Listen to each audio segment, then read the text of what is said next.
এই শুকনো মিষ্টিগুলো খেতে কিন্তু দারুণ লাগে। যে কোনো মুদিখানা দোকানে এই মিষ্টিগুলো কিনতে পাওয়া যায়। আর এই মিষ্টিগুলোই বাড়িতে বানিয়ে নেব খুব সহজে। তো চলুন দেখে নিই। নমস্কার বন্ধুরা, ওয়েলকাম টু প্রিয়ার রান্নাঘর। নতুন একটা রেসিপি দেখার জন্য সবাইকে স্বাগত। আজকে বানাবো এই দোকানের মতো শুকনো মিষ্টিগুলো। তো চলুন দেখে নিই। এখানে নিয়েছি 1 বাটি ময়দা, নিয়েছি সামান্য পরিমাণে লবণ আর সামান্য পরিমাণে বেকিং পাউডার। এবার শুকনো মিশ্রণগুলোকে ভালো করে মিশিয়ে নিয়েছি। এবার এর মধ্যে দিয়ে দিচ্ছি 3 টেবিল চামচ সাদা তেল। এবার ভালো করে একটু ময়াম দিয়ে নেব। তো দেখুন খুব সুন্দরভাবে ময়াম দিয়ে নিয়েছি। এবার অল্প অল্প জল দিয়ে একটা ডো মেখে নেব। এই ডোটা কিন্তু খুব একটা নরমও করব না, আবার খুব একটা শক্তও করব না। একটা নর্মাল ডো মেখে নেব।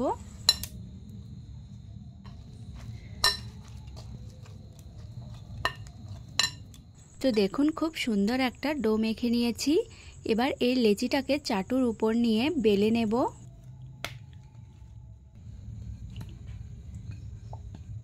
তো হালকাভাবে বেলে নিয়েছি। এবার একটি ছুরি দিয়ে মাঝ বরাবর এইভাবে 4টে ভাগে ভাগ করে নিচ্ছি। এবার একটা ভাঁজের ওপর আরেকটা ভাঁজ রেখে দিচ্ছি। এইভাবে করলে কি মিষ্টিগুলোর ভেতরে খুব সুন্দর একটা লেয়ার আসবে। এবার হাত দিয়ে এইভাবে একটু ঘুরিয়ে একটা ডোয়ের মতো তৈরি করে নেব।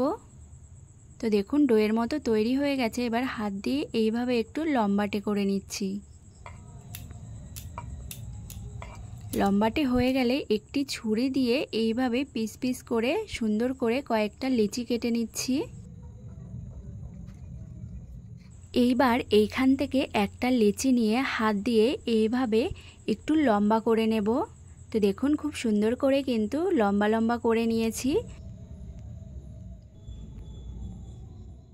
আরেকটা লেচি নিয়েছি। এবার এই লেচিটাকেও ঠিক একইভাবে এইভাবে লম্বা করে নিচ্ছি।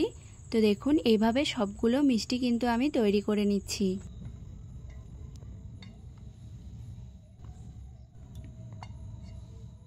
তো সবগুলো মিষ্টি এখানে রেডি করে নিয়েছি। আর এইদিকে তেলটা হালকা গরম হয়েছে। এবার মিষ্টিগুলো এর মধ্যে দিয়ে দিচ্ছি। মিষ্টিগুলো দেওয়ার সময় কিন্তু তেলটা একদম হালকা গরম রাখতে হবে, হাত দিয়ে ধরা যায় এমনটা হালকা। এবার মিষ্টিগুলো তেলের ওপর ভেসে যাওয়া পর্যন্ত অপেক্ষা করব। আর মাঝে মাঝে কিন্তু এইভাবে কড়াইটা ধরে একটু ঝাঁকিয়ে নিতে হবে। মিষ্টিগুলো তেলের ওপর ভেসে উঠলে গ্যাসের আঁচটা একটু বাড়িয়ে দিতে হবে। এই মিষ্টিগুলো যদি শুরু থেকে ভাজার শেষ পর্যন্ত লো আঁচে ভাজা হয় তাহলে কিন্তু ভেতরটা খাস্তা হয়ে যাবে আর ভেতরে রস ঢুকবে না। তাই মিষ্টিগুলো তেলের ওপর ভেসে উঠলে গ্যাসটা বাড়িয়ে এইভাবে একটু উল্টে পাল্টে লাল লাল করে ভেজে তুলে নিতে হবে। তো দেখুন এখানে কিন্তু ভাজা হয়েও গেছে। এবার এই মিষ্টিগুলোকে তুলে নিচ্ছি।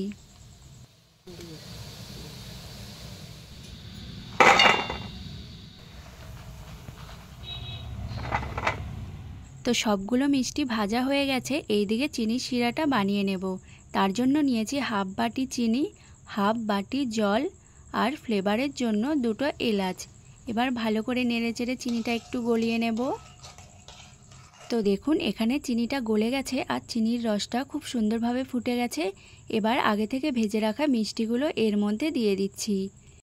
এই মিষ্টিগুলো শিরার মধ্যে দিয়ে কিছুক্ষণ নেড়েচেড়ে জাল দিয়ে নেব। তাহলে কিন্তু রসটা খুব সুন্দরভাবে এই মিষ্টিগুলোর মধ্যে ঢুকে যাবে। তো দেখুন যখনই চিনির রসটা একটু ঘন হয়ে আসবে আর এভাবে একতার হবে, তখন এবার এই মিষ্টিগুলো ছেঁকে তুলে নেব।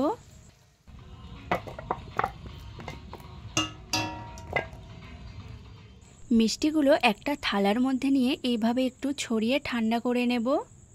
তো দেখুন মিষ্টিগুলো ঠান্ডা হয়ে গেলে ওপরটা ঠিক এই রকম একটু সাদা সাদা হয়ে যাবে। তো চলুন একটা ভেঙে দেখিয়ে দিচ্ছি।